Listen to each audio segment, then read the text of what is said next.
Shila Babaronda, Shila Barande, Shila Babaronda, Ora Bakonda Rabasaka Karabahaya Karushkabahaya, Shalaboda Hibakoso Koramahata, Raboko Sokotorege Bakonda Rabahasa, Ebri Kabra Daga Braga Daga Daga Diga Baradegebo Shatalaba, Ebrokoto Sokoto Robokoto Kosot Kotoraga Debahashka. Fervent tongues can help tonight.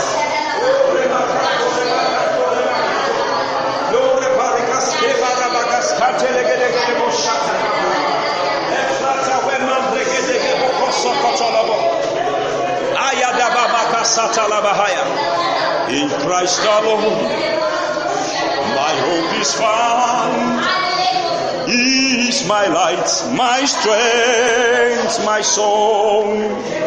This cornerstone, the solid ground, firm to the fiercest doubt and storm.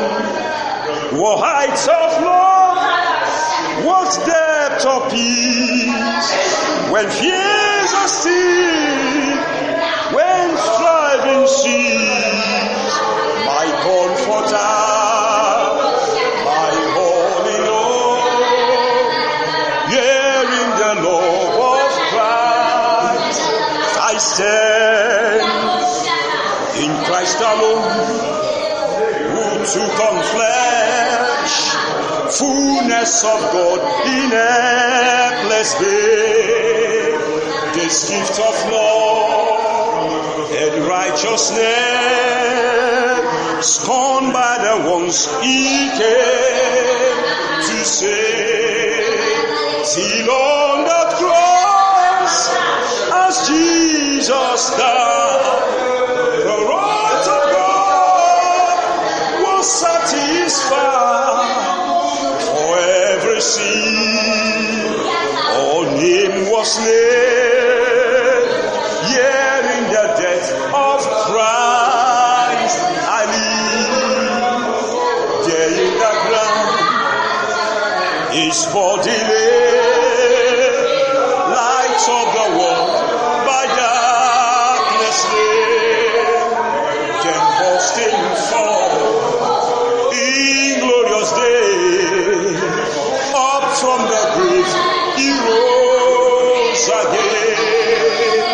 And as he stands in victory, since Christ has lost his grip on me, for I am his and is mine, bought with the precious blood of Christ. No guilt in life, no fear in death. This is the power of Christ in me. From life first cry to final breath, Jesus commands my destiny. And no power of hell, no scheme of man can ever block me from his hand until he returns and calls me home. Here in the power of Christ I stand. Here in the power of Christ I stand. Here in the power of Christ I stand. Here in the power of Christ I stand. Ora mama kuna rabasaya. Ora bakonda lima kasete kebahai. Liga bonda la basata karabahasata. Leketora bahasete. Ejatabora bakasanta la baboko shatalaba. Lebrada kasaki bahaya. Thank you, Lord Jesus. Thank you, Lord Jesus. Hallelujah. Glory and honor be to God forevermore. Oh, Kababrati Kabakatalaba. There is no guilt in life. Listen, no fear in death. This is the power of Christ in us. From life first cry, till final breath, Jesus commands our destiny. No power of hell, no scheme of man can ever block us from his hand till he returns. All cause of hope, yeah, in the power of Christ we stand. And truly we stand. Oh, we stand. Truly we stand. Oh, blessed be God forevermore. Thank you, Lord Jesus. Thank you, Lord Jesus. Thank you, Lord Jesus. Thank you, Lord Jesus. Thank you, Lord Jesus. Thank you, Lord Jesus.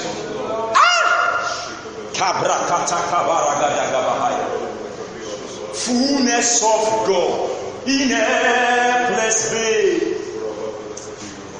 This gift of love and righteousness, scorned by the ones he came to save, till on the cross where Jesus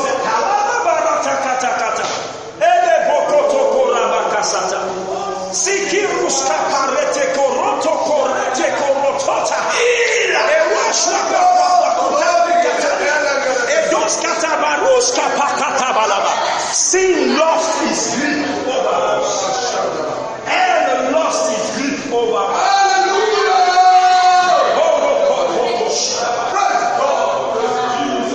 All from the grave, he rose again. He's alive today. Kamahaya. Jesus is alive today. Jesus is alive today. And he's so alive and in us. Read. He says, because I live, you shall live also. Oh, thank you, Lord Jesus. Blessed Father, we thank you for tonight. What an experience our spirit is having with you, our mind having with you, and our body with you. What an experience. What an experience. What an experience that has brought us in the class of superiority over the forces of nature and creation. Thank you, Father. Tonight, there is an ability in your word called intelligence to locate in the individual under the sound of my voice the areas that need to be addressed, such that at the end of this service there will be an upsurge in growth. Amen. There will be springs on every feet to move. Amen. There will be wings to fly. Amen. Even beyond flying, to soar. Amen. Like the eagles. Amen. Thank you, Father. There is also an ability in your word called the integrity of the word, that your word will go all the way to defend its cause, to validate what it has said. Amen. To defend its integrity, to prove how that it can be depended upon tonight.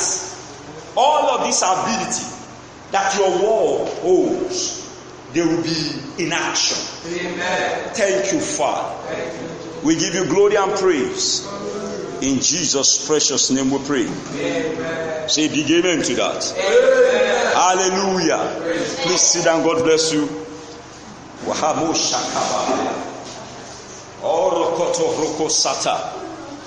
Hallelujah. On Sunday, because of time, we quickly just go straight. On Sunday, I started teaching on a series that God began to lead our heart into in the month of October.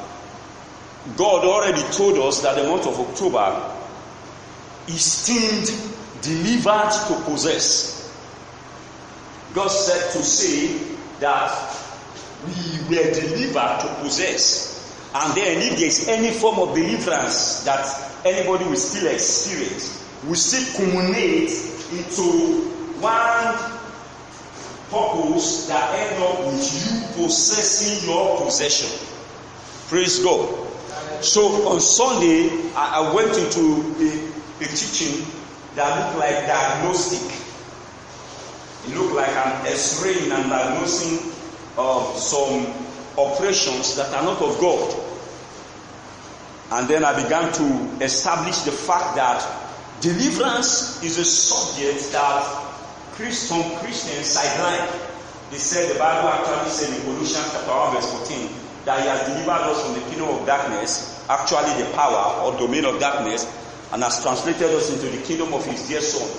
But that deliverance was a deliverance of the spirit. Because when you became born again, it was your spirit that became born again. Your body had no responsibility in that thing. That is why somebody can be born again because he's still a babe until he stops the word of God. He may still be tempted to fight and really fight. And yet he's still a child of God who has not learned that now that he is born again, he's not supposed to fight again. But because you saw him throwing blue, he is a new babe in Christ. That does not invalidate his salvation. It is just a proof that he has not been taught or he doesn't know that there is a way. The one who has received eternal life gives. So I said there is a learning of Christ. That's why I say ye have also learned Christ. So in the learning of Christ, you will learn you. Because until you know Christ, your own identity is hidden. Because our identity is actually encased in Christ. So when you know him, you will know you. When you study him, you are actually studying the reflection of you. You are actually studying you. And Jesus can be learned. Jesus even said in Matthew chapter 11, reading 28 to 30, he said, come unto me, all you that labor and are heavy laden, and I will give you rest. He said, take my yoke, meaning principles. Take my yoke upon you. He said, learn of me, for I learn of me.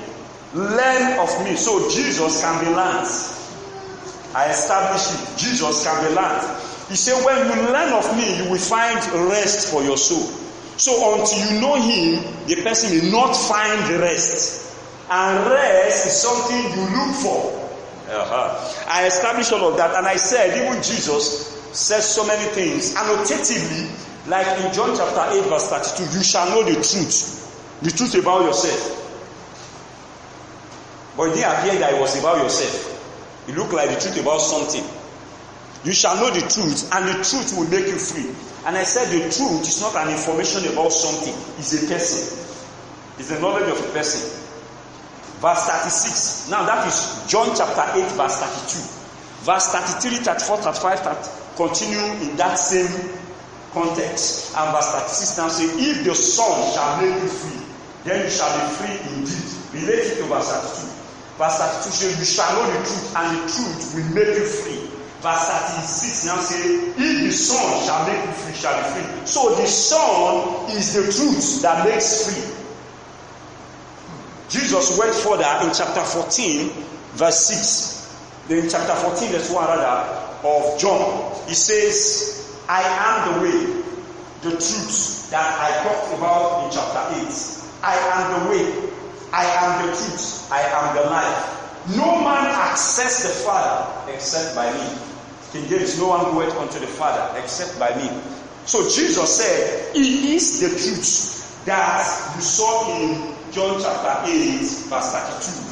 When John was saying, you shall know the truth. He said, I am the truth that he was saying you shall know. Okay? So Jesus can be learned. So when a man learns Jesus, he will say, I have learned the truth. No wonder John chapter 1 began to say in verse 16 about grace and truth came by Jesus Christ, but the law was given by Moses. Grace and truth came by Jesus Christ. Actually, it is not just that he came by Jesus Christ. Jesus is actually the truth. Praise God. So we established all of that. Then I started talking about how that there are components in the human structure. Man is not a tripartite being. I have established that in several teachings before. Man is a spirit. His spirit has a tool called soul. That soul is encased inside a clothes called body. Now, the only tool that the spirit holds is his soul. And his soul is his legal rights to function on planet Earth. Angels don't have it. That's why angels don't have legal rights on planet Earth. So any angel that seek to function on planet Earth must do something with human being. I will get there. That's where I'm coming to today. That's where I'm coming to today. And that is the error of Lucifer. Okay? And I then establish on Sunday how that satanic operation is in phases.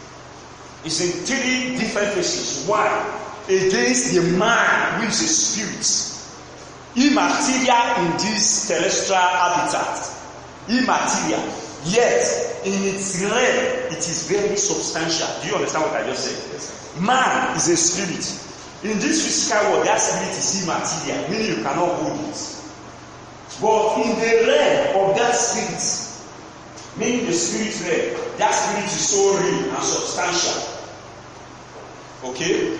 That man, satanic operation to that man has a way they carry it out. So it's an operation of Satan against the spirit. And the way they carry it out is to possess the spirit. So any spirit that satanic operation has taken complete control over, you say that man is possessed. It also means that the man is not born again. Because to be born again is another kind of possession. When you say a man is born again, what you mean is that Jesus has possessed him. Because now he has received eternal life. Eternal life has entered inside of him and supplanted his own life. So he's a possessed person. But this time around, possessed with eternal life. If he's not born again, he is possessed of the devil. That is one realm, one dimension of satanic activity. And I said another dimension of satanic activity is the realm of the legal rights of a man to planet Earth, which is the level of his soul or mind. Soul and mind is the same word. Soul, mind is the same word. Not art. Art is a different thing. And I've taught extensively in this place how that several places in scripture you see the word heart. It does not really mean art, because art is a physical component. There comes blood. It has nothing to do with all of that scripture is talking about. For example, when it says, as a man thinks in his heart, biologically, you don't think with your heart. The job of your heart is a muscular component of your body that's responsible for blood pumping through and through the body system. So it does not do thinking for you. No. There is an immaterial component of the living being called human being that is responsible for his will, his emotion, his intellect. It is called mind or soul. Sometimes you now see in King James interchangeably used as heart. No, it is not heart.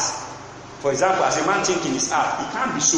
It is as a man thinks in his mind, or as a man thinks in his soul. When you read Ezekiel, you see all souls are mine. You didn't see all heart are mine. The heart is made from the clay. So at the level of the soul, there is a satanic operation, or there are satanic operation. And I explained that those satanic operation operates via 3 modes. At the level of the soul of a man, at the level of the mind of a man, operates via 3 modes. Number 1, I said oppression. Number 2, I said obsession. Number 3, I said depression. And I explained all of that. I'm not going to explain that in this because of time. Then I said, at the level of the body, which is the clothing of the soul of a man. Because the soul is immaterial, yet it is the legal right. So it has a clothing. The body of a man, satanic operation is carried out via 3 modes. 1, I said, is carried out as infirmity. infirmity. Infirmity, and I explain all of that. Feeble health, sicknesses and diseases, weakness, and the like. The second one I said, through foul spirits. Through foul spirits. And I explained what foul spirit is. I said foul spirits are responsible for deformity in people. When somebody is born, you see some do like this. So deformity, foul spirits. These are not normal. These are satanic activities. Biology can explain it and call it one kind of syndrome, this kind of syndrome, catatonic stupor, this one, precocious syndrome, that one, this one. You see some people are born, the head, the size of the head does not tally in growth with the other part of the body. The head is abnormally big. Is not proportionate in growth with other part of the body. Biology, we explain, can give it one name. They could say it's a disorder in some one kind of hormone or that. That is biology. Because you see, biological machines cannot see beyond the terrestrial habitat. Biological machines microscope cannot pick activities of the soul. Microscope don't see demons. In the course of the study, I will tell you the deep secrets behind fibroid. And when you know this, sure, you stand anywhere to finish fibroid. If you sight it in somebody, you finish it. I will tell you. Let's just continue gradually. So I explained all of that. I'm trying to recap so that you can sync with today. For those who are not around. And then I explained the third part of satanic. I said affliction. So satanic operations are carried out via 3 modes in the human body by affliction. Affliction is our necessary adversity, hatred. People just hate the person unnecessarily. The person gets rejection almost everywhere for no reason. Adversities rise up for no reason, or reasons you can't explain. These stresses and anguish, tribulation today, another one tomorrow, troubles here and there. Is getting out of one is already waiting. He's even inside another one, why he was inside another one, and then one is already still waiting. That you just get out of this to enter this one. Affliction, a little one that say affliction shall not rise up the second time. We establish some scriptures that if the person does not know what to do, affliction can even rise up even 200 times. Kalabo Saki Bahaya. Thank you, Lord Jesus. But today, let's look at something. I'm in a hurry because I want to quickly get into deliverance from all of these satanic operations. Deliverance from all of these satanic operations. Deliverance from satanic operation of all of these levels. I'm in order to get there, but I found that let me not rush into that quickly. Let me establish something which that thing is the greatest asset. The greatest asset Satan can take hold of from a man and use against that man. The greatest to Satan's asset to us is useless.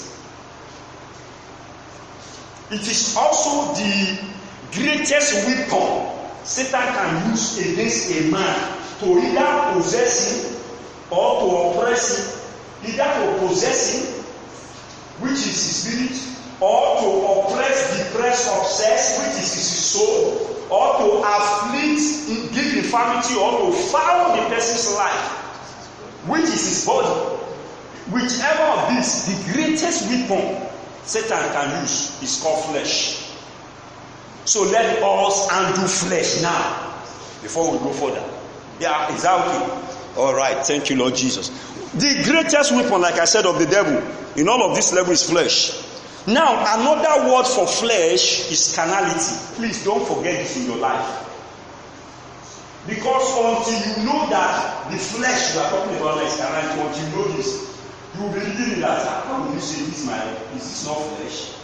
But the rest, what we are talking about is not just this thing, but this thing is included. The activity of this thing is included. It's not just this skin. We are not saying skin like this. But you see, even this skin has a responsibility in what we are going to look into. Yes, because your emotion is involved. So let me define, I have a definition that I put down here. Let me define flesh. So flesh or carnality is defined as a nature of living based completely on the human senses in thoughts, words, and actions that conflicts God's standard. The flesh or carnality is defined as a nature of living based completely on the human senses in thoughts, in words, and action or in actions that conflicts.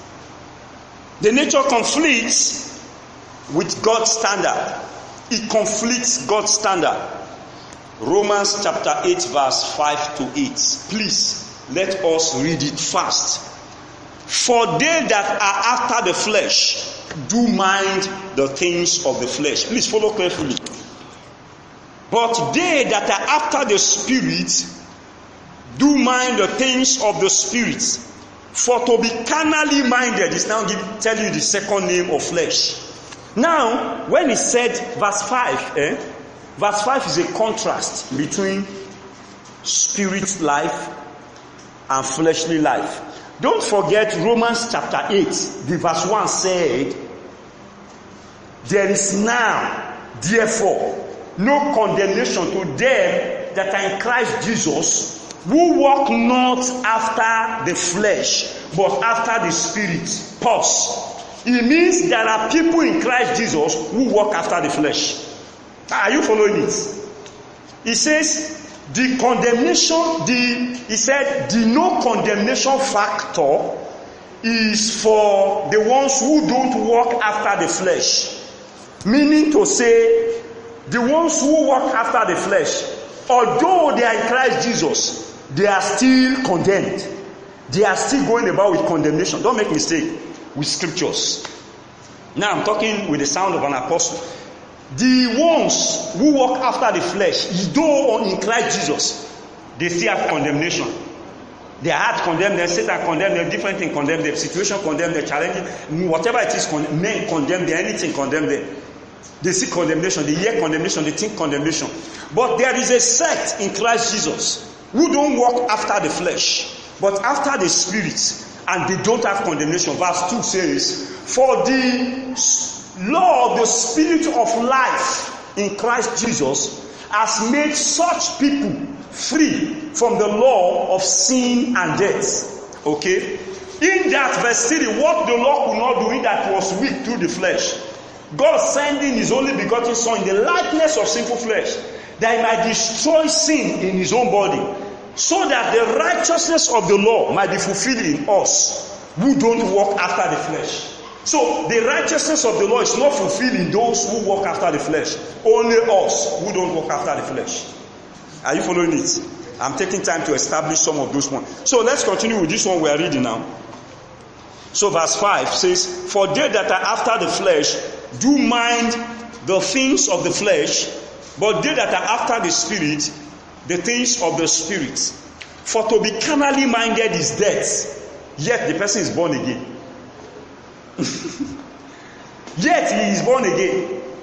Carnally minded is not sin. It's not that he is a sinner. It's not that he is a sinner. He is a born again Christian. He's a child of God, but he's carnally minded. It's a matter of mind, it's not a matter of his spirit. He was born again but in his spirit, but his mind is carnally minded. Are you following it? To be carnally minded, for to be carnally minded is death, but to be spiritually minded is life and peace. The next verse says, because the carnal mind is enmity against God. The fleshly mind is enmity against God. You see where Satan have the leverage to use flesh, to use a man's carnality to carry out his activity. For it is not subject to the law of God, neither indeed can be. He doesn't have the ability. So then, they that are in the flesh cannot please God. You see where Satan now have access, even though he's a child of God, but because he is in the flesh, he cannot please God. He must please something. So he will please Satan with the activity of his flesh. And then Satan will now leverage on that flesh to carry out his nefarious and ferocious demonic activities. So the flesh is a stronghold on a man's life that sits over the affairs of that man's soul and mind. Carnality places a man in the position of enmity with God. Yet the person may not even know that he is in such position against God. He may not know. Some of the activities, so that you can understand what flesh is, even though I've explained, even though we read scriptures that were showing us, but let me give you some activities that can easily help you identify when flesh is at work. Some of the activities of the flesh are these: unruliness. That's serious. Egoistic. Ego. That is when you self-importance. The person that is his feeling. No? He may not have substance to really show it in reality, but in his feeling, he is very important. He is too important. If he's not there, he just feel like everything cannot be done. They can't do it. Let me show them my importance. They will struggle with it today. Keyboard, let them come and play the keyboard. Service today no go balance. No, they must know my worth in this place. Self-importance, egoistic. These are activities of the flesh. Self-centeredness. Self-centeredness is the factor behind the division in the body of Christ. This one is my own. This one is my own. This one is my own. Self-centeredness. Then vainglory. There are people who seek vainglory. They want men to hail them for no reason. They just want hailing from men. Vainglory. Are you saying that what we are talking about here is not stealing, fornication, it's not lying, it's not killing? Are you saying these things? These things are the things of the mind, the things that mind projects into physical reality. They are seeking praises of men, eye services. Hear this tough one: bitterness. Bitterness. Even though the person was actually wrong, but you have taken to the level of bitterness now. Bitterness. Envy. You know, envy is different from jealousy. Jealousy is one of the attributes of God. Envy is the opposite. Envy is not jealousy. Envy is when your eyes and mind are in somebody's ways of prosperity, so much the more that you are feeling bad, you are thinking evil for the person. One simple example of envy, very simple example of envy, even though it's not so serious, this is just an example, it's not the real envy we are talking about, is that NEPA took your light. You are looking at your neighbor's house like this, there is light. Simple example, you look, you say, Kai, this is no balance. Kai, this is like cheating. They must save all together. And you now look, suddenly they took the light, say, thank God. It's better like this. It's a simple example. It's not that what I just said now is not so important as what we are dealing with, but that is the closest example I can pick out. It's a light, is a small envy. If the person continue with that kind of habit, the real envy will show up. Praise God. Pride, trust breaking. Trust breaking is agreement breaking. There are people who in their life, the greatest asset they have built themselves with is to break agreement. Let's meet 2:30 in a life. No, it will not show up. He must break it. He's coming for. Let's meet 9 tomorrow. We are meeting. We know see him tomorrow. We are going to see him another day to give us story. He must just have a story. And if you check the story favor him than God. Not that the story favor God. It's not that he was praying and he forgot. Satan don't even go like this, and he will go. Say, oh, I was supposed to go somewhere 4 o'clock, but this is already 6. That's not the case. It's the case of it was not be a case that favor him. Unteachability. You see that these are not sin. Like you say, the person sin. Well, it's difficult. You can't teach him. He knows too much. He just knows everything. As he's talking like this, Revelation chapter 4. He did wait till Pastor they talk. So it's in Revelation chapter 4. Pastor, this thing. I don't know this since 2011. In fact, in 2011, I used this scripture to war in Kogi Poly. You'll be hearing those kind of things. Unteachability. There is self-exaltation. Just exalt himself above every other person for no just cause. These are activities of the flesh. They expose a man to satanic operation of some kind the person may not know. In fact, the person may be so complacent that he may not even know that he is under satanic siege. Until he begins to have signal that he is experiencing certain things and is praying against those things, and those things are not stopping. They continue. He may now begin to give him small concern. He's even fasting and praying concerning those things. They are not changing. The thing insists. Because now, see, this is what carnality does. Let me explain to you how somebody who is born again now gets under the control of Satan, either by oppression or obsession or depression. This is how the thing used to start. When a man becomes born again, his first responsibility is to get to the word, get to the teaching ministry, and be in fellowship in prayers. Now, if the person is not feeding on the word or not feeding on accurate information on the word of God, he would have been injecting the wrong information into himself. Meanwhile, he is supposed to inject the right information into himself to eject the tradition of men that he used to know before he became born again. Because when he became born again, his mind was not removed from him. He still retained his mind. Even though his spirit is a regenerated spirit now, but his mind is the mind that he had before. It is when he starts renewing his mind with the word of God that the mind of Christ is now formed inside of him.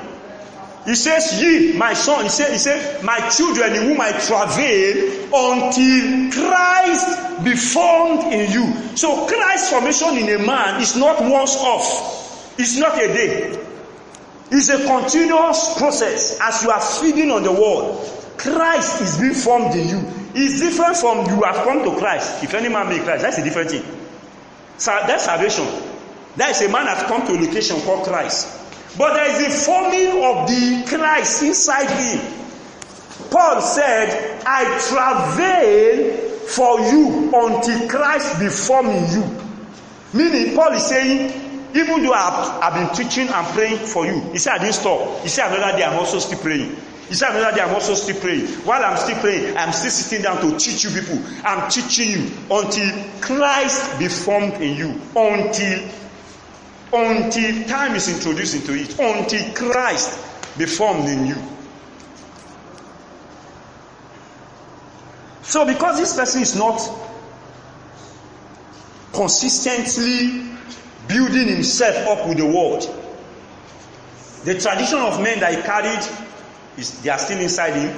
Additional traditions are coming to him. He's beginning to be superstitious about things. He's holding on to all of those elements. And then his eyes are seeing things. They stop information into his mind. His ears are hearing words. They stop information into his mind. His body is feeling somehow. They stop information into his mind.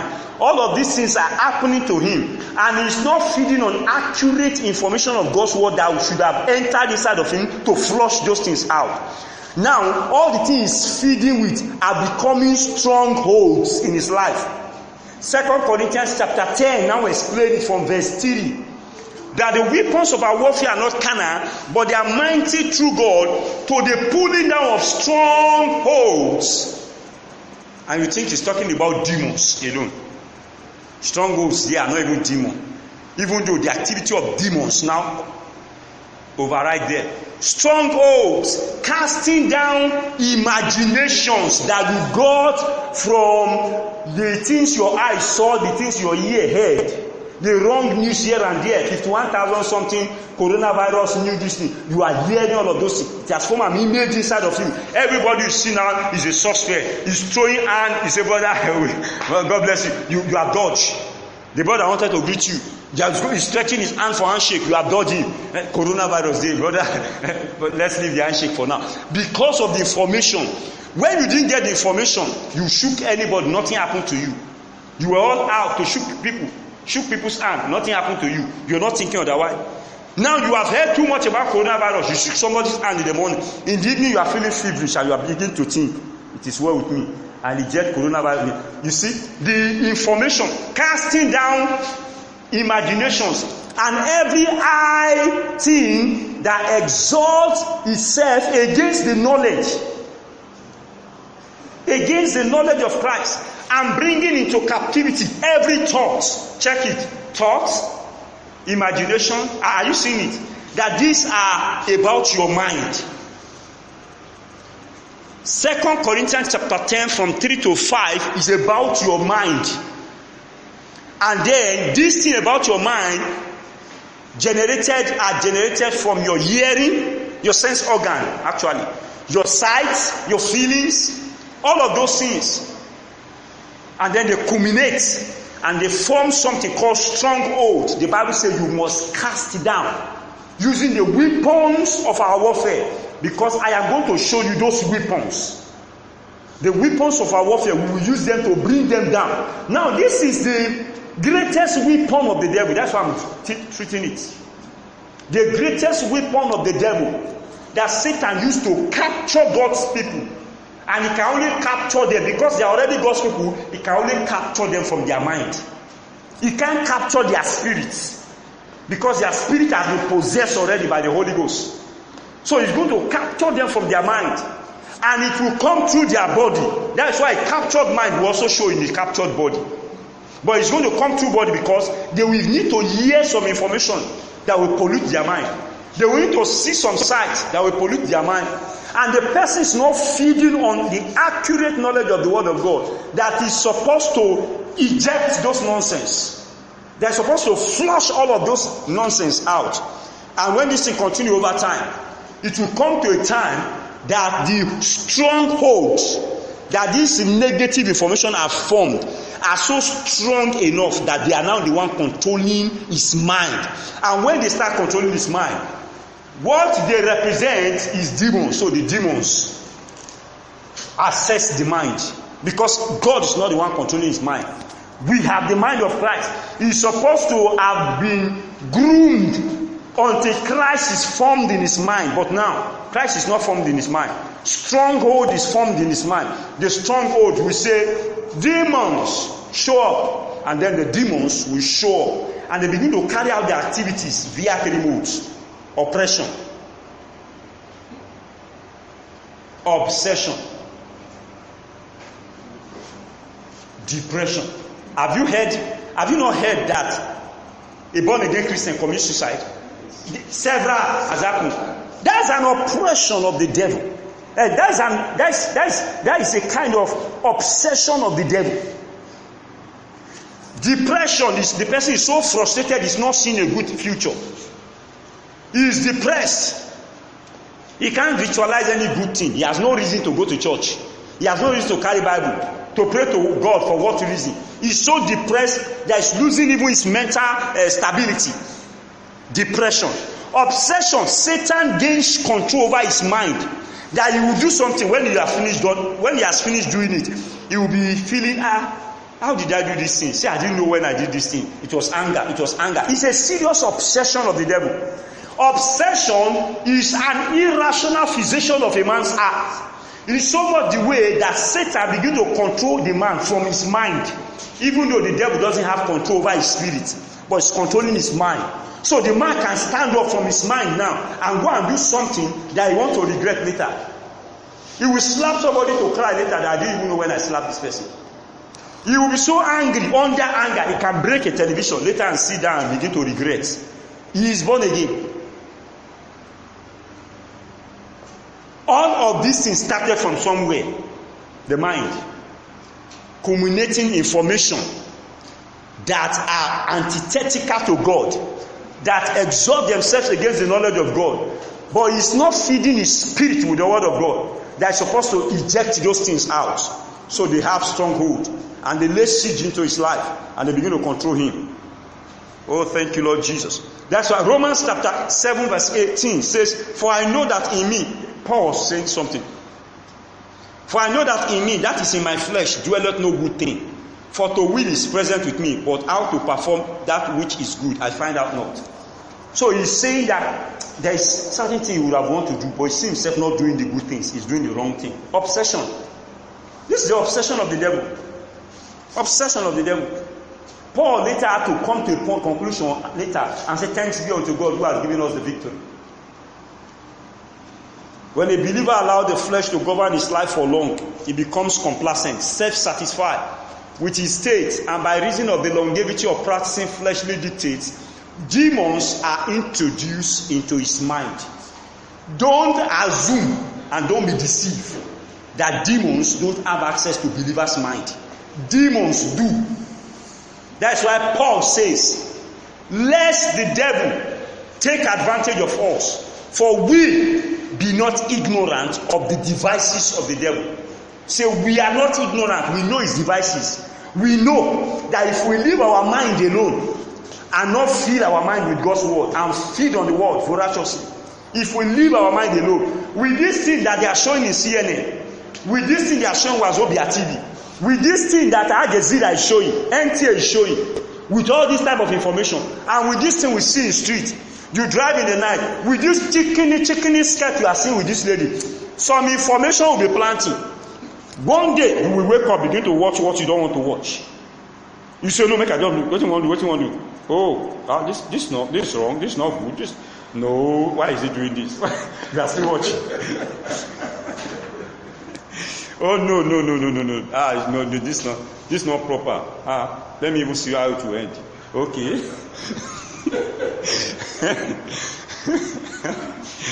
This is how people watch the wrong thing. Even when demons are introduced into this kind of people who are carnal, even when demons are introduced into their mind, the person may not still know that his mind is already under demonic siege. The only sign the person will have is when some things begin to happen against his wish, and he's now praying against those things, and those things seem not to stop. He will now begin to feel somehow. It's like it's not normal. It's like things are not normal. It's like things are not normal. It's like things are not normal. Yes. Some people may not even think anything is wrong. They just assume everything will adjust with time, as if time used to adjust anything. They say it's time. It's a matter of time. It's everybody pass through this type of phase in life. Maybe I'm just passing through my own. Okay, keep passing through it. Carnality will expose a believer to satanic oppression at the level of his soul and body. Yes, he is born again. Yes, he is born again. Although he is not possessed of the devil, but he is under satanic siege. Satanic activities like oppression, like obsession, like depression.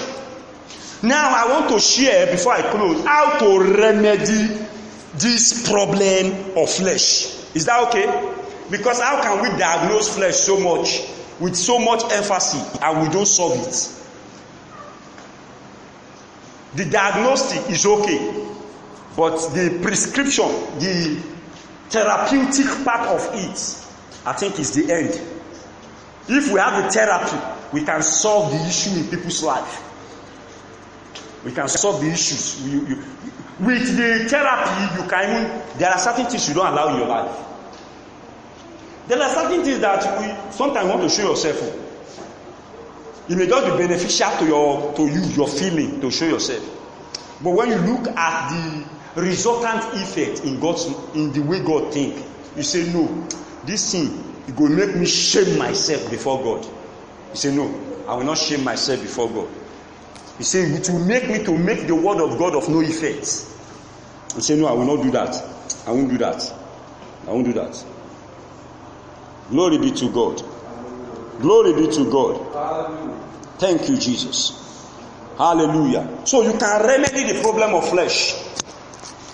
Although the best approach is not to allow flesh from the beginning. That's the best approach. Not to allow flesh. And this is the admonition of the scripture. It says, be not conformed to this world, but be ye transformed by the renewing of your mind, so that you may prove what is that good, perfect, and acceptable will of God. It's you that will prove it. So stop praying stupid prayers like, oh Lord, prove yourself strong in my life. It's a stupid prayer. God doesn't answer it.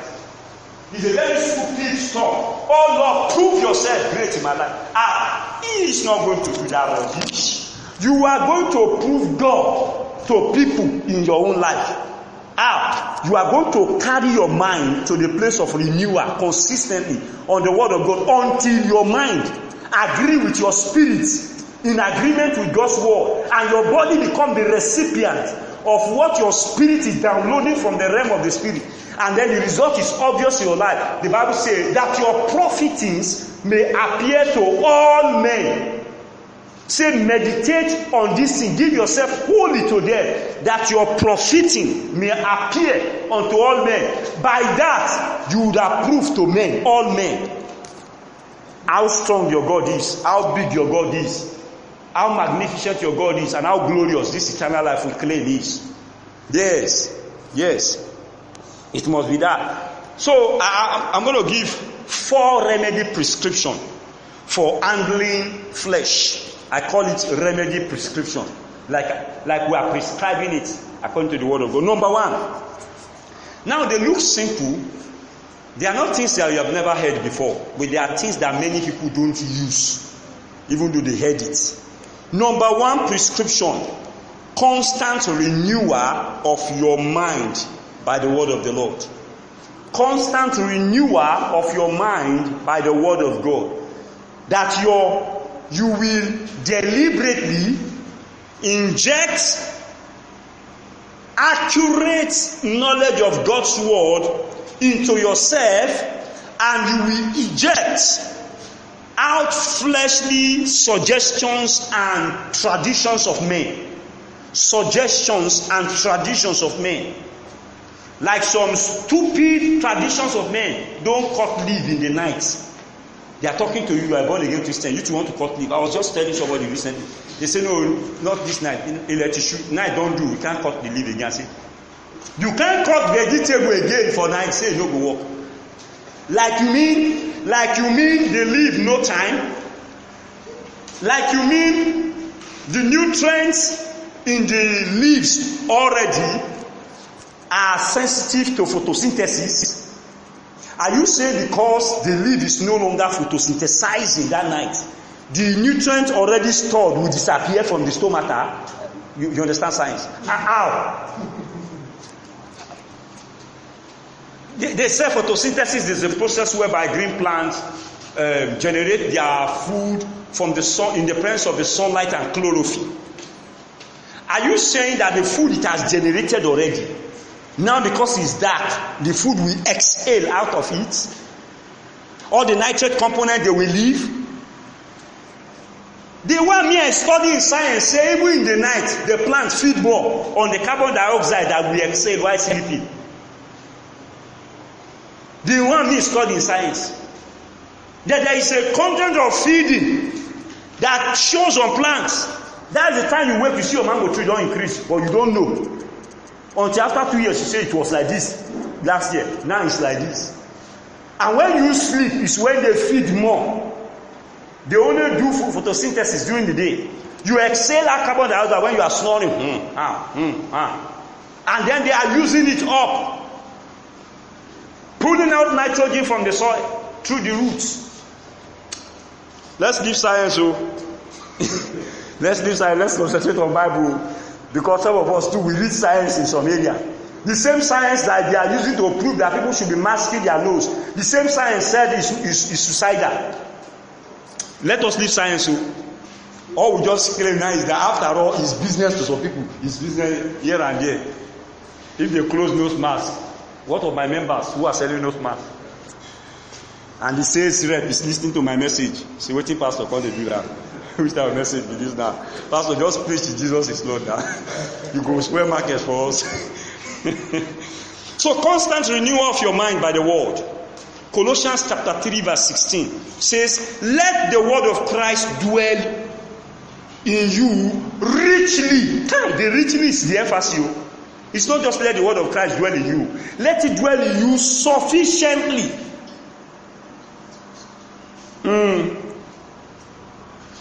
Let the word of Christ dwell in you richly in all wisdom, teaching and admonishing one another in psalms and hymns and spiritual songs, singing with grace in your heart to the Lord. Brothers and sisters, sing with grace in your heart to the Lord. But let the word of Christ dwell in you surplusly.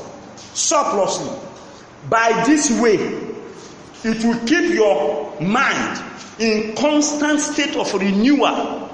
And by that, you will be in compliance to the good, perfect, and acceptable will of God for your life. The will of God is God's disposition, is God's thought, is God's plan. Pick all of those things, God's thought. Don't be complicative about your thoughts on the will of God. Because there is a way you can carry the word will of God and you put it in abstract, like the will of God. Say, let us pray to know the will of God. What do you mean? What do you mean? Like, let us pray to know you. For example, there is a contract.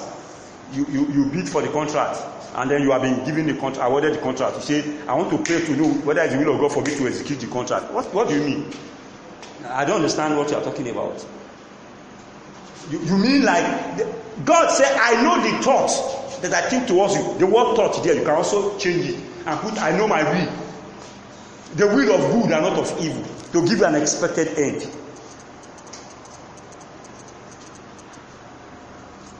Okay, let's continue. Romans chapter 12, I read earlier, verse 2. And be not conformed to this world, but be ye transformed by the renewing of your mind. Romans chapter 12 verse 2 is a continuation of verse 1. If you link it with verse 1, you have an understanding of it. From verse 1 it says, I beseech you, brethren, by the mercies of God. But he's talking to brethren and he's talking about the mercies of God. How many of you remember when I was talking about how that this mercies mystery is for believers, but many believers don't know. So I'm beseeching you by the mercies of God. Ordinarily, without the mercy of God, you will not be able to present. What did he say? I beseech you, brethren, by the mercies of God, that you present your body a living sacrifice. What he's also saying that may not be written here is that without the mercy of God showing up in this matter, you will not be able to present. He says, so I am beseeching you by the mercies of God. Like I'm begging by the mercies of God. See, please take the mercies of God. So that you will be able to present your body a living sacrifice, holy and acceptable unto God, which is your reasonable service. Meaning, this is the service you should be more concerned with. And be not conformed to this world. Meaning, don't adjust to the system of this age, the aeon of this age, the aeon of the cosmos, the pattern of life, the traditions with which they do things, what they hold. Don't blow whistle in the night. Spirits are moving up and down. That's when to blow some more. Because some of us even are aware that even sometimes ministering to people that are demonic, just whistles cast out devils. I mean, it's a weapon in even deliverance ministration. I mean, to minister to people. Blowing whistle. When the revelation dawned on you, Sister Happiness is not here, she would have confirmed it. She brought somebody I was praying for the other day. I was tapping hand like this. It was tapping. I heard in my spirit tap hands like this, and the demons here will tremble from their foundation. This was what I was doing. Sister Happiness was the one that was raising that up from the ground. Tabaku Shadia Bahasta. Tabaku Shadia Kabasta. Be not conformed to this world, but be you transformed by the renewing of your mind. When your mind is renewed, then you will have substance to show the world. From one level to another level to another level. You will even be able to show a good one. You can show a higher. So when you even have good results, there is still another place called a perfect one. bigger than the good one. Then you get to a point, you say, this one is acceptable. You steal that one and begin to expand it everywhere. Number 2, that's number 1. Number 1 is constant renewal of your mind by the word. Number 2, do everything in the character and authority of Jesus. Do everything. When I was growing up as a young boy in Christ, I learned this very well. Even though I didn't know it in this version, the way I now know it. I didn't know it as character and authority. I knew it as the name. So even when I want to wear clothes, I say in the name of Jesus. They said, we read it in scripture, do everything in the name of the Lord Jesus. I'm putting my leg inside trouser in the name of Jesus. I'm entering inside the class in the name of Jesus. I'm writing an exam in the name of Jesus. And it worked for me. But revelation is progressive. Now the revelation of that name of Jesus has gone deeper again to us. That do everything in the character and authority of Jesus Christ. There are cardinal character of Jesus Christ that you must ensure in your life that they become conspicuous. 1 is love. This love case is powerful. The Bible says when it is in the matter of love, there is no love. The Bible even says the faith that works by law is the faith of the gospel. That work by love. Colossians chapter 3 verse 17. And whatsoever you do in orosiso and in isheshishe, in words or deed, do all in the name of the Lord Jesus, giving thanks to God and the Father by him. Now, the word in the name of Jesus there means in the character and authority of Jesus. So do everything in the character. What is the character of Jesus? Because the character confers the authority. The character generates the authority. Authority is generated. That is the reason why you were giving righteousness as a gift, so that you will use it. In your using it, you will generate authority. That is why our authority is not the same. Our level of authority is not the same. Yet all of us call the name of Jesus Christ. Some persons will be bragging, some persons will be challenging demons for 2 hours. Eventually the demon may go. Another person shows up and says, go in the name of Jesus. The demon chilled out. This other person said, go in the name of Jesus. Stop it. Why are you to tell me that? So our authority is not the same. When it comes to the level of authority, simply the practice of righteousness is the variance. So he gave us righteousness as a gift, so that you will use your own, I will use my own. In our using it, meaning the experiential Christianity, you're using it, you would have generated volumes of authority for yourself. Some people will sing the same song, another person will sing that song, people will be crying. Another person will sing. The song I sang a few minutes ago, when we started, this song, if you sing it to some people, you'll just be shaking his head and be doing like it. But if me, I'm singing it, it gets me. It puts me in a mood. Because I'm seeing the character of the song every time I sing it. Sometimes only me, I'm singing, I say, Kai, Natalie Grants, Kai, God bless you that you wrote this song. I knew you were under the inspiration of the Holy Ghost to write it, but that you still wrote it down. God bless you, and bless your generation. I'm blessing the person that wrote it.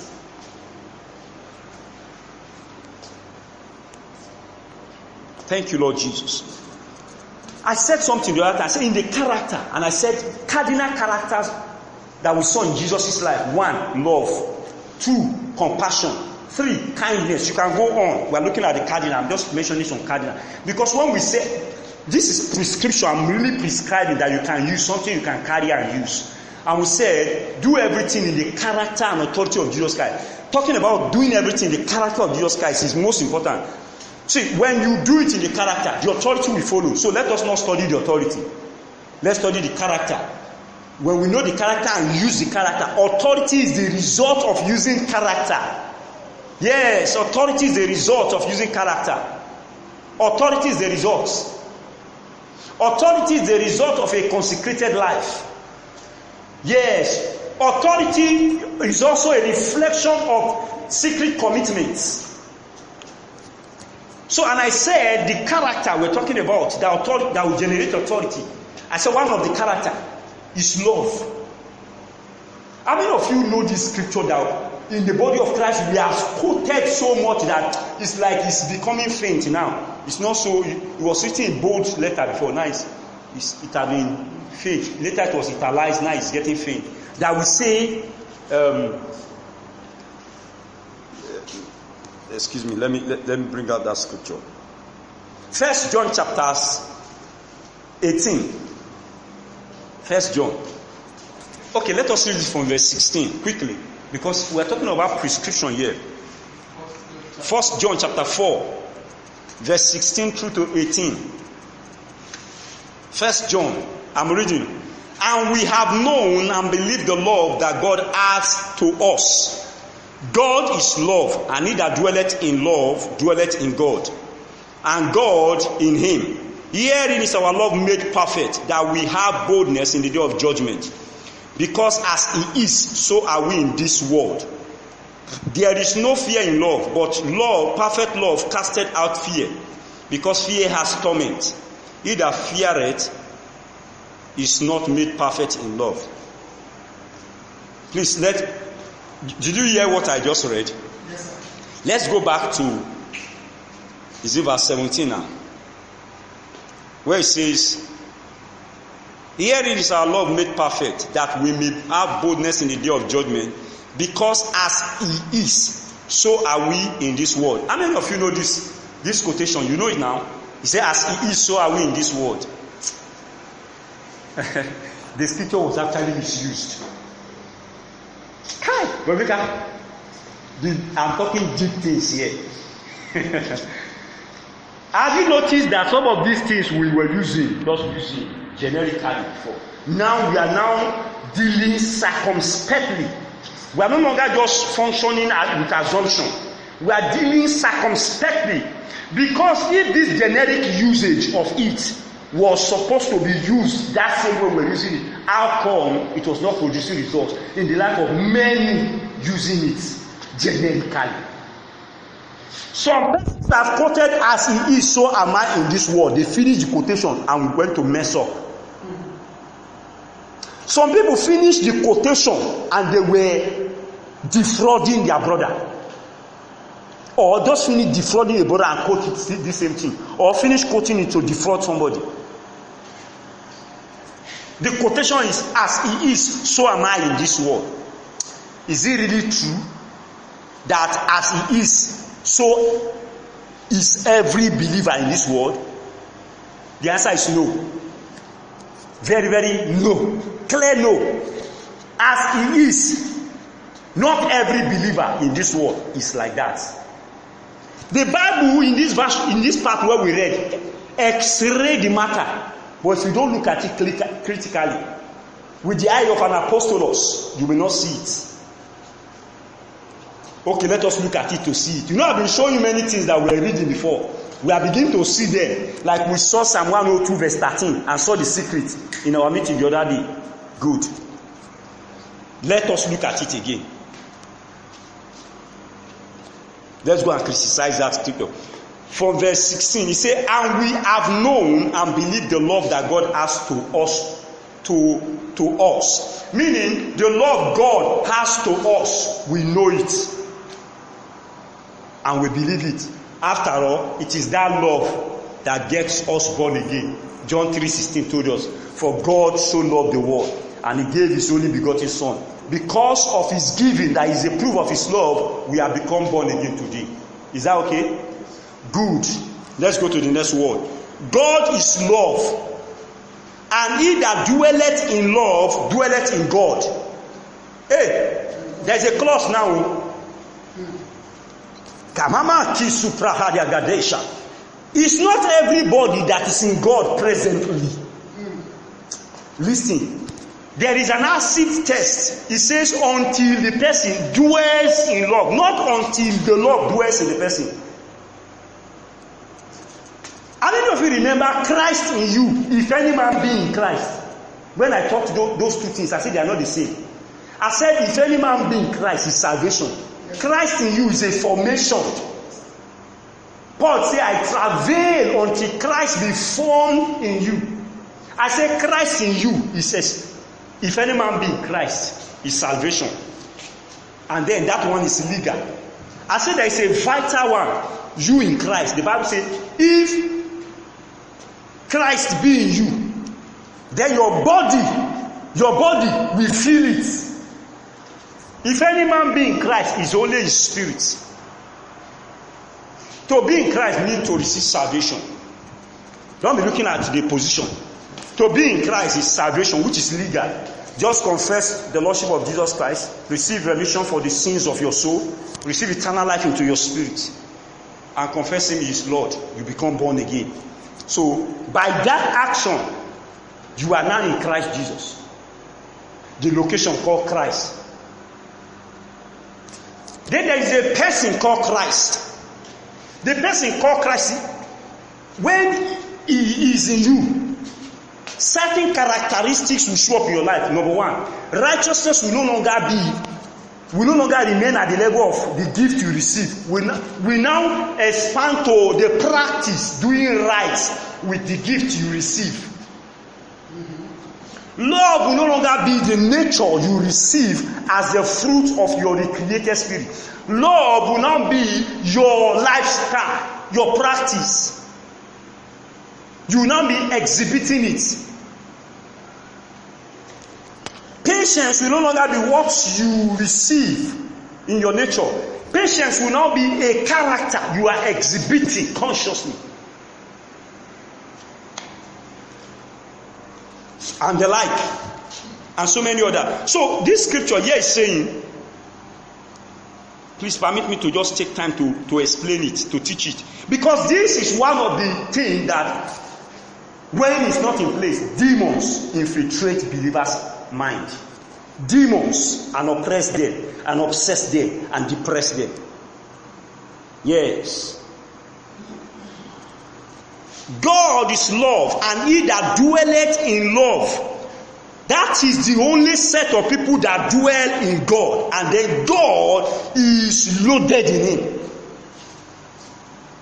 Hearing, this is the way, say hearing, it is in this one that I just talk now, that we dwell in love. You are exhibiting love. Hearing is our love made perfect, so we can have love, but it's not perfect. I don't know whether you are following this scripture. For the fact that the person has love as the fruit of his created spirit does not necessarily mean that love is perfect. Until he starts exhibiting it. In the exhibiting, using experiential Christianity, practical Christianity, then the love he has as a nature freely given is now practically demonstrated and perfected. Good. Now hear the result of the perfected love. Now that his love is perfected, hear what the Bible says. It says, herein is our love made perfect, that we may have boldness in the day of judgment. This matter is not for everybody. Some will not have boldness. Now the day of judgment is not the day we are waiting for. There are different days of judgment that has happened in a lifetime. Sometimes the day of judgment against sickness. Didn't you hear Jesus told Satan and said, this day the prince of this world is judged. This day is the day of judgment. Jesus was alive when he was saying that. Okay, so let's continue. Herein is our love made perfect, that we may have boldness in the day of judgment, because as he is, so are we. The we here are the we that dwelleth in love. Not all people. The we that dwelleth in love, as he is, so are we in this world. There is no fear in love, but perfect love, not just love. There is a love that casts out demons. And the Bible is telling us that fear is a demon. You said it, you will see it. Didn't I tell you about oppression of devil, torment, and the like? You will see one of the things here. You will see oppression here. He calls it torment here. There is no fear in love, but perfect love casted out fear. Because fear It's oppressive. Fear has torment. He that feareth is not made perfect in love. Even though he has love, he's not made perfect. Yes. Even though he's born again, he has a recreated human spirit. In his spirit, he has love. But the Lord is not made perfect. Because the acid test is that he must not fear. But this guy is afraid.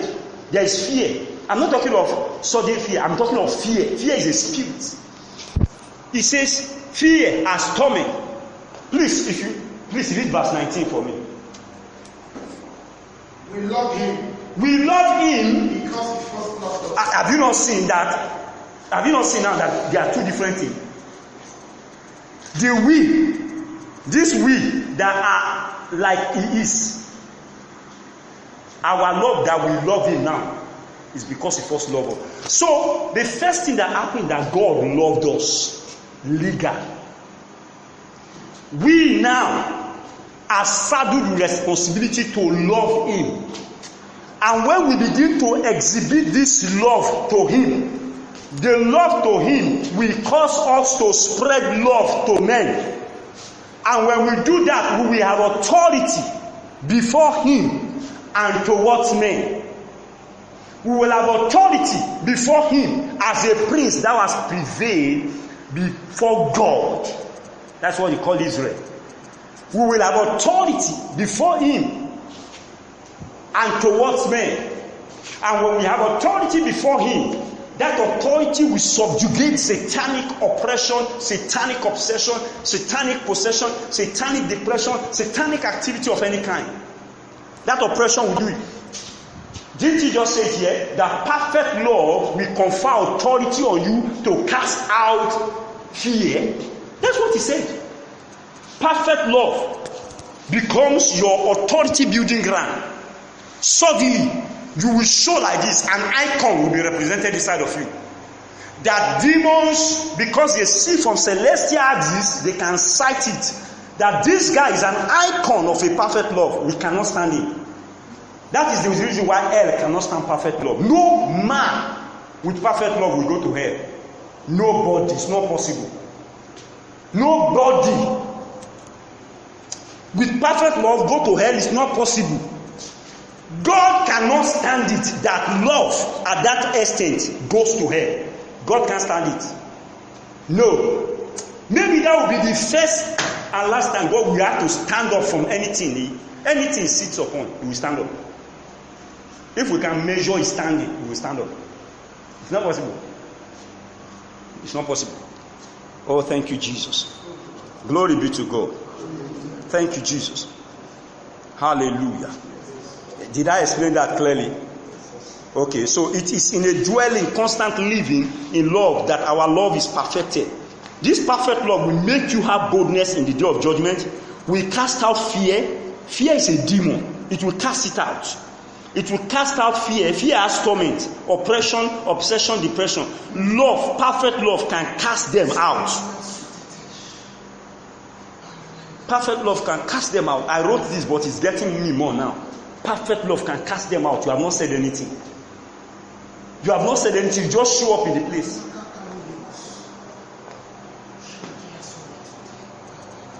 The perfect love you have been living with will be casting out devils from others.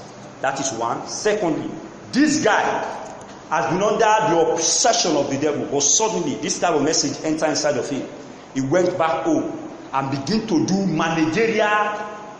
take managerial responsibility of his life and begin to get activities from scriptures to renew his mind and deliberately swing his life into practicing these scriptures and begin to engage in the practice of love. And suddenly the demons that have been oppressing or obsessing or depressing his mind suddenly lose their grip and hold over him and they check out of his life. You see how that, truly speaking, he is now delivered. But yet, he didn't go for a deliverance practice of any kind. How that the generic name for what will happen to him is called deliverance. But this time around, the tool that delivered him was that in his practice of love, perfect love, suddenly, satanic activities and operations could no longer stand in. Their presence faded away suddenly. Because the things that they were feeding on to be able to cohabit with his mind was no longer there. So they perish away into insignificance. Suddenly. That writer says, the things I used to do, I do them no more. There is a great change. Suddenly. Number 3, walking in the Spirit. Number 4, I will be through with number 4 soon. Walking in the Spirit.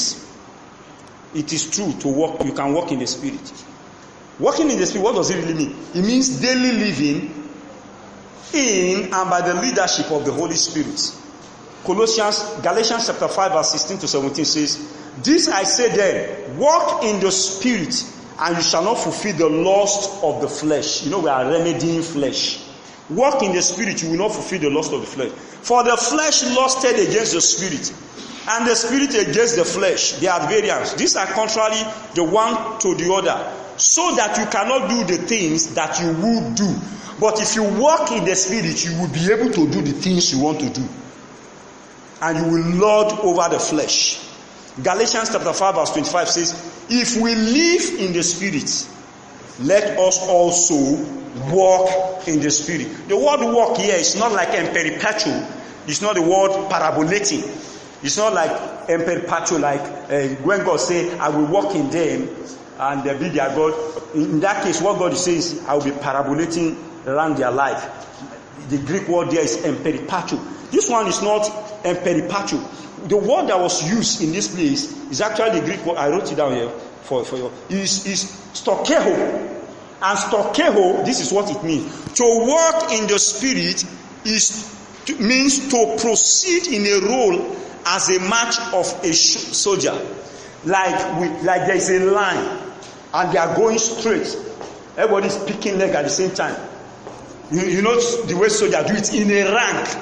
And they are moving, and at the same time, there is a point where they are going to turn. Until you get to that point, you don't turn. For the fact that the first person is already turning, it don't mean you too, you start turning here. You will still go, you get to that place, then you start turning. That kind of march that is regulated and coordinated in oneness and unison is the work he's talking about here. It's called his stokeho. It's not talking about perpetual, like parabolating or pacing the floor like this. No, it's not talking random walk. It's talking coordinated walk. So when he said walk in the Spirit, he said take coordinated movement and actions according to the leadership of the Holy Spirit. Are you following it? It also means to direct one's life in the instruction of the Spirit.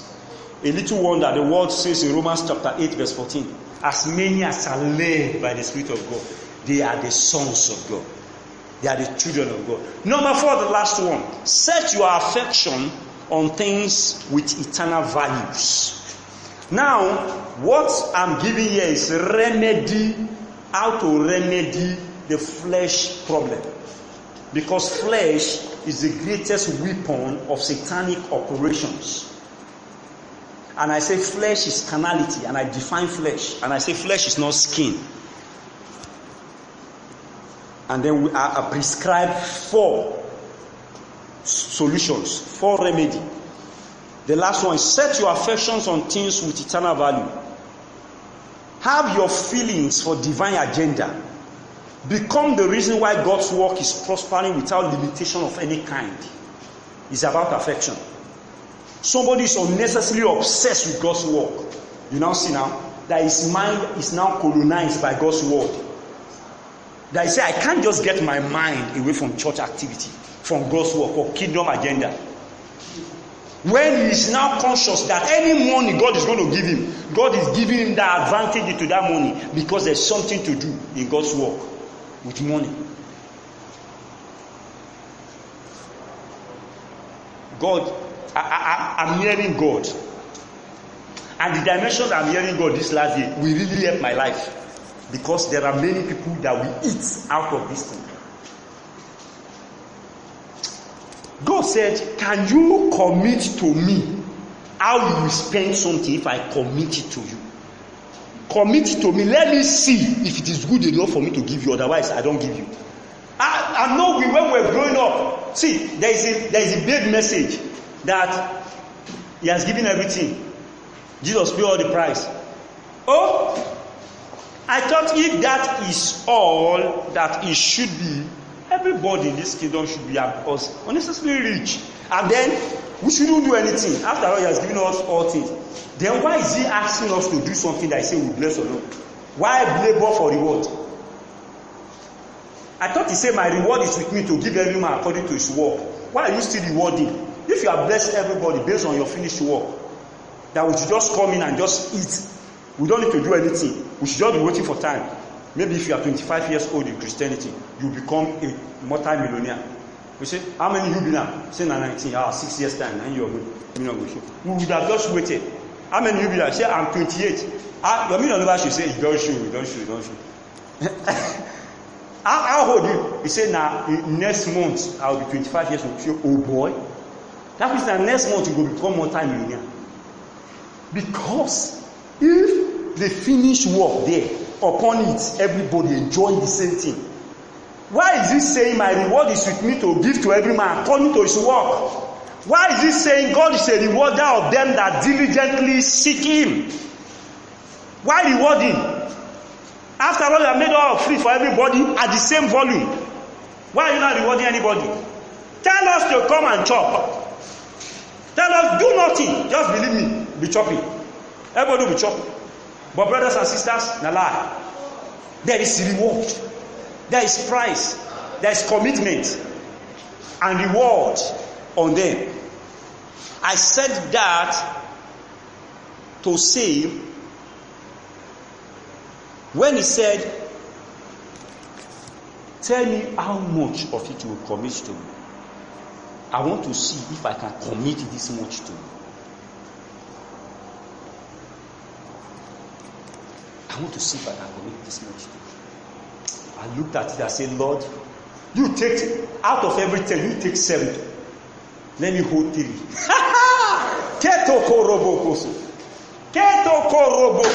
Now that's just a simple language I can put it, because I discuss it in mathematical language. I say minimum of 70% is yours, Lord. You know what God said? He said, you know that even it's yours that you just said to me, you are included in it, it's yours that you said.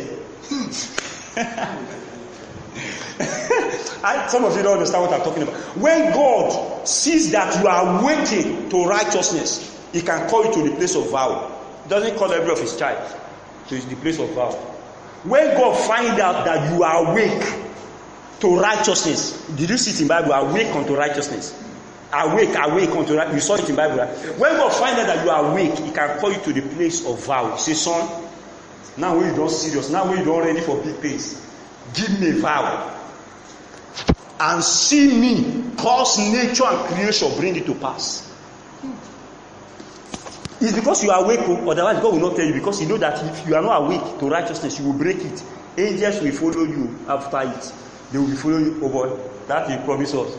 You say every month you go to give us perfume. We never see last month, we never see this month. Wait till they happen. We go close the door where the perfume the pass come. You say every month you will give us one perfume. We never see anything. Then he said, promise, he vowed to God that God is going to give God a jar of oil while they were in Jaffa. And he said, God, if you can help my father to get this move, migration to Canada from Israel, if you can help my father, because then Israeli policy will not allow him, because his father was a chaplain there and he worked with them, so he has some secret. He said, Lord, give my father. And when God did it, they got to Canada. He said he was just busy doing his thing in Canada one day. So the Spirit of God just spoke to him, Benny, where's my jar of oil? Where's my jar of oil that you vowed to me? That's why I gave your dad the migration. You have not given me now. Where is it? He said, you still remember? How they come? He said, he went to carry the jar of oil. He said, Lord, I'm going to give it to you. So he took it to one Catholic church that is close to. We went and present it. You know, jar of oil is very significant in Israel. In Nigeria here now, if you call jar of oil, you say, waiting, how they be? You'll be asking me how they be. It's very significant to them there. They get it from trees. They extract it from trees. The apocryphas, they get it from trees. And it takes a lot of, and the saints can remain in your clothes for more than 1 year. Just one touch can remain in your clothes for more than 1 year. They just drop it in the corner of houses like this, and they use it when they are doing sacrifice before God. Jewish religion. Said you gave it to God. So God said, I've seen it. Another, they give me another vow. I'll do it. You'll fulfill it. Thank you, Lord Jesus. So we round up on that note to say, set your affections. Colossians chapter 3 verse 1 to 2 says, if you be risen with Christ, seek those things which are above, where Christ seated on the right hand of God. Set your affections on things above, not on things of this earth. I like Jeremiah chapter 51 verse 1. It says, ye that have escaped the sword, go away and stand not still. Remember the Lord afar off. And let Jerusalem come into your mind. Let the house of God come into your mind. You know the word Jerusalem. Jerusalem means teaching place. Teaching of peace, rather. Teaching of peace. I've heard that people say Jerusalem. It's not actually Jerusalem. It's not Jeru. There's no J with the Hebrew word. It's Yerushalem. Yerushalem is the teaching of peace. Yehu is teaching. Yerush is teaching. Yerush, like Aroshina. You're teaching of peace. Shalem is peace. Not even Salim. Salim is Arabic.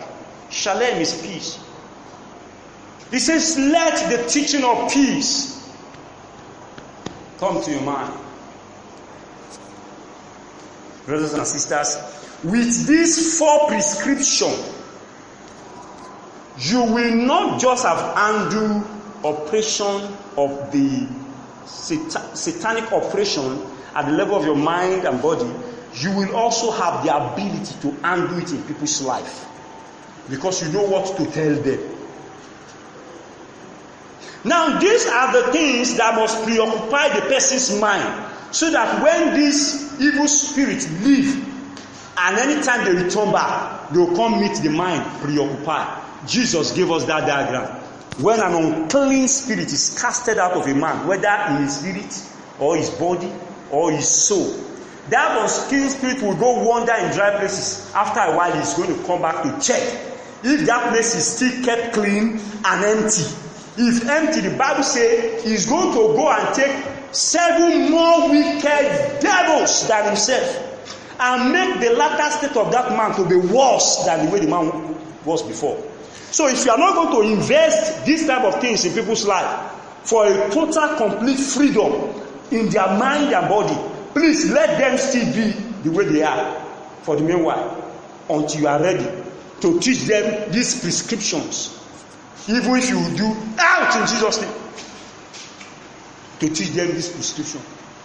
To the extent that some of them, when they know these things and they begin to practice it, certain things begin to dissipate out of their life of their own accord, because they begin to lose their grip.